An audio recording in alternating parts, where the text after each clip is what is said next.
પણ આવી રીતનું બધું હાલે છે અત્યારે તો. પણ ખાસ ફેસ્ટિવલનું લગ્નનું જે હતું અમારી બેની સ્ટોરી તમને કીધી ને. અમારા બેન હે ને અમારા સમાજમાં એવું કંઈ છે નહીં કે ભાઈ નાનપણથી લગ્ન કરી દે કે એવું કંઈ.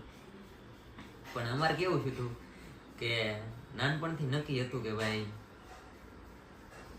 અમારા ભાઈમાં છે એમ સમજ્યા. બાકી સમાજમાં કે બીજે તો એવું નથી કે નાનપણથી નક્કી કરી નાખે નાનપણથી સગાઈ કરી નાખે. પણ મારી સાથે આવું થયું સમજો તમે એ રીતનું. બાકી તો બસ આવું છે હાલે.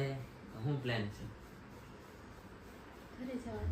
ઘરે જવાનો પ્લાન છે. બીજો કઈ પ્લાન છે નહીં. હવે ઘરે જઈશું અને ઠલાઈ આવું એના ઘરે. કારખાને મૂકવા જવાનું સાથે હીરા કમા જાય ફૂલે અને તળિયાના હીરા ગણે. હું મથાળાના હીરા ગણતો ને. હું પેલા તળિયાના હીરા ગણતો ને પછી મારે મથાળાના હીરા શીખવા હતા ને ત્યારે મેં બે કારખાનેથી હીરા ગણતા. એ જયારે તળિયાને શીખતી ને ત્યારે હું મથાળાના હીરા શીખતો. એ રીતનું હતું બધું. અને આવું બધું હોય. બાકી તો યાર કમેન્ટ કરીને કહેજો. અને અમારે નાનપણ